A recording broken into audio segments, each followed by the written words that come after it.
What's going on, everyone? Jeremy here from the Quartering, and just a massive win for fair use and a especially tasty BTFO for YouTubers in general, as we have the second major W, actually really the third major W in terms of fair use arguments. Now, if you remember back in 2017, there was H3H3 versus Matt Haas Zone, which made cringeworthy but admittedly well-produced pickup parkour videos. I'm not sure. But ultimately, this idiot decided to go bankrupt, suing H3H3 simply for reacting to that. Now, also in 2016, after the presidential election, a YouTuber named Akilah, obviously, I'm going to give you all the deets here in a second, but I'm giving you the tilde up front. By the way, maybe today will be the day you consider subscribing, but if nothing else, smash like for fair use. So Akilah, obviously, and Sargon of Akkad had their suit, where Akilah sued Sargon of Akkad for clipping some of her videos together and using clips to prove a point. It was clearly fair use, but she thought she was above the law, took down the videos, and then decided, hey, I'm going to take this to court. There's a huge update today that was a legendary instant regret. I mean, there is no way this could have ended worse for Akilah, obviously. To give you a brief recap of what happened with H3H3. Back after they had won their lawsuit, a judge had ruled in favor of popular YouTube channel. This is via PC Games N. A judge ruled in favor of popular YouTuber H3H3 Productions, who had been accused by a rival YouTuber of infringing copyright by using one of his clips in their videos. Now, I contributed to the FUPA fund back then, and I would have supported Ethan Klein and Hila Klein taking him to court after their win to sue for court charges too. And I bet you after today's update, they're going to feel like they missed out.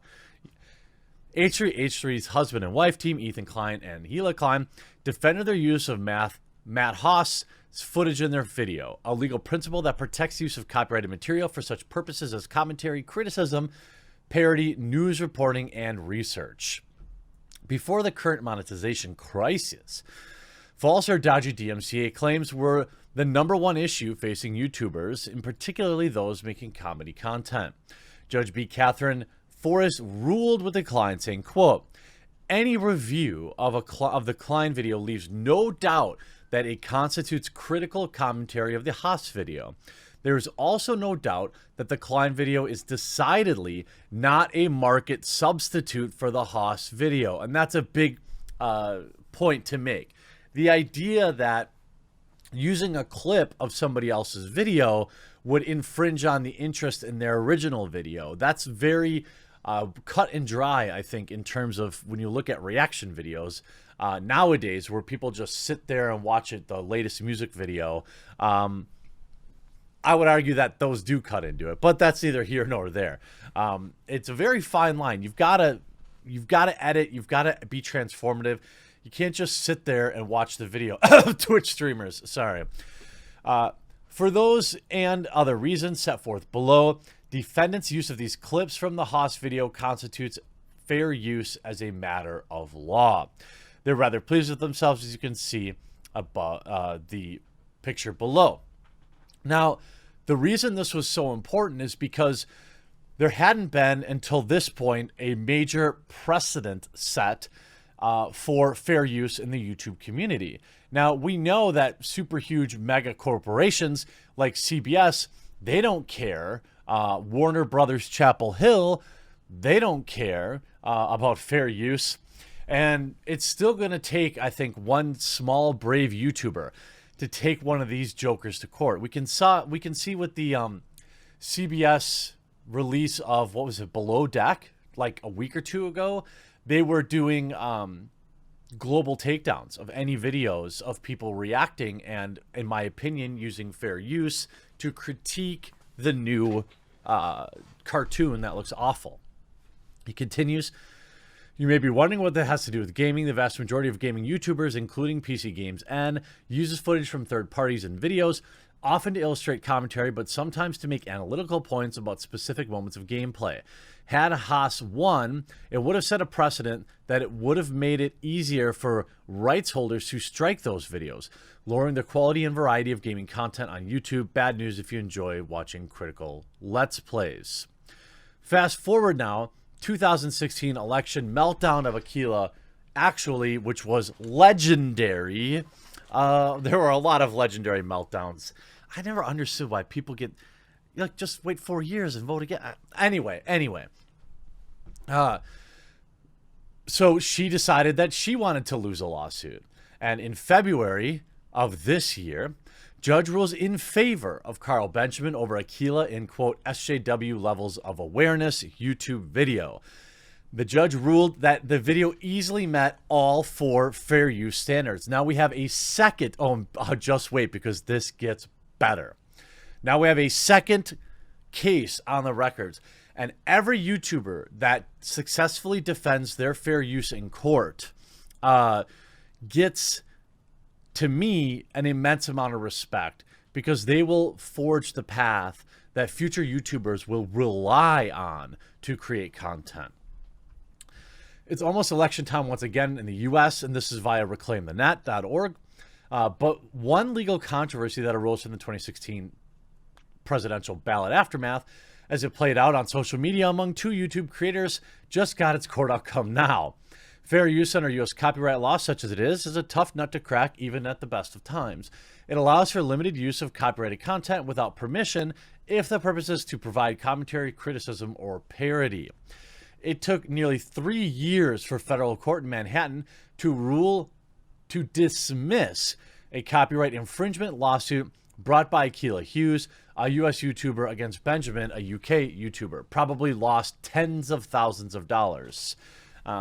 By using the giant video platform to promote their political and ideological message and or businesses is where any similarities between the two seem to end. In the ruling, Judge Richard J. Sullivan states that Hughes maintains a YouTube channel called Akilah Obviously that covers topics such as comedy, race, social commentary, feminism, beauty, and fashion, whereas Benjamin's channel is anti-ideological, anti-identitarian, focusing on the left, feminism, BLM, and other things like that.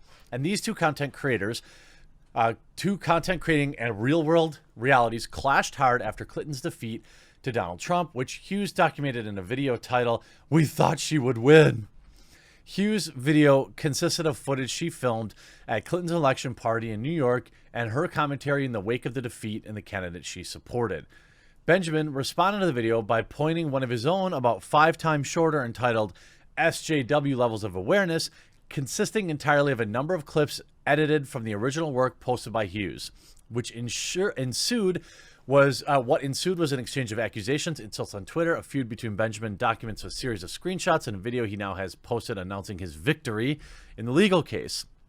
During the Twitter exchange in 2017, Hughes refers to Benjamin as terrible things, announces she would sue for copyright infringement, and makes veiled threat that his Patreon account might be banned. Meanwhile, Benjamin, whom Judge Sullivan notes in his ruling is publicly known for provocative style of liberal and social stances, responded by referring to Hughes as a communist and rejecting her accusations. Hughes first took action by sending DMC a takedown notice that resulted in YouTube removing the Benjamin's video, which he challenged in a counter notice, and he said that it was entirely transformative and intended for parody. In other words, he claimed the case was fair use. The ruling now suggests, quoting Hughes, that YouTube eventually reinstated Benjamin's video, which would now have been a rare instance of the platform paying proper attention to counter notices, let alone acting on them positively. Hughes didn't take this as a hint she had no viable right here, and instead in August, she sued Benjamin for infringement. He responded by filing a motion to dismiss on grounds of fair use. On February 3rd, 2020, the U.S. Federal Court of Southern District in New York granted the motion fully. And of course, Dankula's tweet announcing, Remember when Akilah obviously launched a lawsuit against Sargon because he, quote, breached her copyright, and then admitted several times she was doing it as a cash grab and was really excited about getting his money? Well, she lost. Womp womp. Oh, just wait. There's more. She loses even more spectacularly. By the way, Sargon has a channel. He doesn't really post to Sargon of Akkad that much anymore, but he does have Akkad daily. So I highly recommend at least checking him out. As far as Akilah's channel, I'm sure content will be kind of sparse now. Explaining the rationale behind his ruling, the judge said that although Benjamin's video consisted of copied materials, it was edited in such a way as to not represent an exact copy. Instead, the video was used to depict those moments from the original work that Benjamin thought would exemplify Hughes' political identity and lack of awareness, specifically in saying that Clinton would win the 2016 election. The title and context of Benjamin's video, the ruling further states, clearly showed intent to criticize and comment on Hughes' liberal viewpoints, which the court decided was fair use. Now, part of the huge reason people don't defend themselves in court is because it's expensive. People don't understand who've never gone through it. I have gone through it once, and it cost over $50,000 to take somebody to court when I was the victim, okay? So that's why people don't do it. Now, there was a GoFundMe started for me that helped cover about a third of the cost, which made it much, much easier to do. But ultimately, this is why people don't do it. And that's a shame, because a lot of people don't get justice But now, with the FUPA fund, and when Sargon of Akkad decided to go to court, and even when Dankula decided, they were fortunate enough to have communities like I was that rose up to make the decision much easier. However, Akilah obviously didn't have that. And now, my friends, it's about to get much worse for her. Carl Benjamin, I win. As of 1 hour ago, defendant Carl Benjamin, also known as Sargon of Akkad, brings this motion for attorney's fees. Now, this is something H3H3 didn't pursue because, again, it costs you more money, as even if you win, you're going to have to put another $10,000, $20,000 in typically to win back these funds, right? By the way, to win attorney's fees, you have to have won in spectacular fashion. Let's put it that way. Brings us a motion, attorney's fees pursuant to this, this, and this. Akilah Hughes against Benjamin. For the reasons set forth below, the court grants Benjamin's motion and concludes that he is entitled to $38,911 in attorney's fees and costs. Absolute BTFO. There's no way she has this money. And also, by the way, for those people, this is a spectacular win, okay? Spectacular. I don't want to, be a wet blanket here. But it's not like Sargon's going to get a check for $40,000. That's not how this works.